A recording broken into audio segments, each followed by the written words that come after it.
Hi hello అండి, అందరికీ good morning friends. అందరూ ఎలా ఉన్నారు, బాగున్నారా?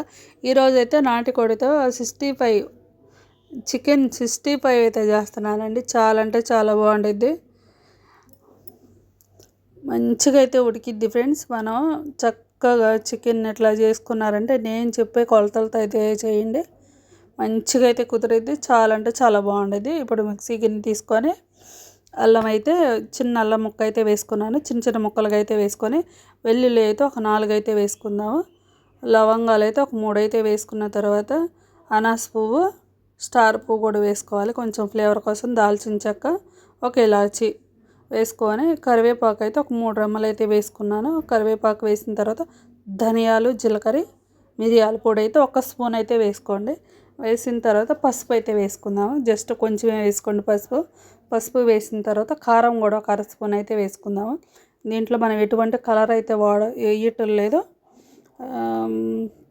సాల్ట్ అయితే ఒక 1/2 స్పూన్ సాల్ట్ వేసి కొత్తిమీర, పుదీనా అయితే వేసుకోవాలి. కొత్తిమీర, పుదీనా కూడా వేసి కొంచెం వాటర్ వేసుకొని మెత్తగా పేస్ట్ లాగా మిక్సీ పట్టేసుకోండి. మిక్సీ పట్టిన తర్వాత ఇట్లా చికెన్ అయితే 250 గ్రామ్స్ చికెన్ అయితే తీసుకున్నానండి. నాటుకోడి చిన్న చిన్న ముక్కలుగా అయితే కట్ చేసుకున్నాను. ఇప్పుడు మసాలా వేసిన తర్వాత కార్న్ఫ్లోర్ అయితే 1.5 స్పూన్ కార్న్ఫ్లోర్, మైదా అయితే 2 స్పూన్లు అయితే వేసుకుందాము. మనం వేసిన మసాలా విడిపోకుండా ఉండేదానికి ఇట్లా పిండి వేసేసి మొత్తం కలిపేసేసి 1 గంట అయితే పక్కకు పెట్టేసుకోండి ఫ్రెండ్స్. 1 గంట పక్కకు పెట్టేసిన తర్వాత స్టవ్ మీద బాండి పెట్టుకొని ఆయిల్ వేసుకొని, ఆయిల్ కొంచెం గోరువెచ్చ కాగిన తర్వాత చికెన్ అయితే వేసుకోండి. చికెన్ వేసిన తర్వాత మంచి కలర్ అయితే రావాలి. సిమ్లోనే పెట్టుకోండి, సిమ్లో పెట్టే మంచిగా ఫ్రై చేసుకోవాలి.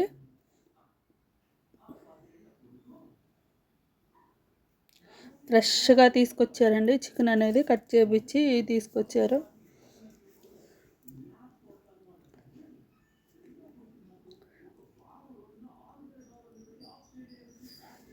ఇట్లా సిమ్లో పెట్టేసుకొని ఫస్ట్ ఒకవైపు ఫ్రై అయిన తర్వాత రెండో వైపు కూడా మంచిగా ఇట్లా తిప్పేసేసుకొని 2 వైపులు ఫ్రై చేసుకోండి.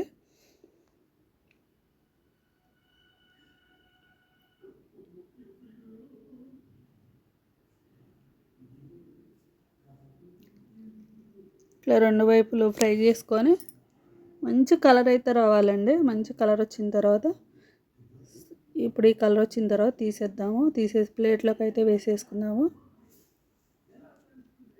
బోన్స్తో కూడా వేసాను ఫ్రెండ్స్ నేను.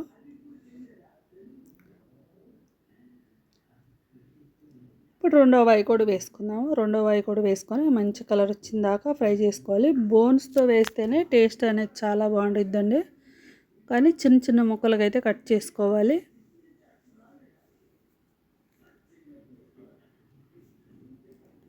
అయితే రెండో వాయి కూడా వేసేసుకొని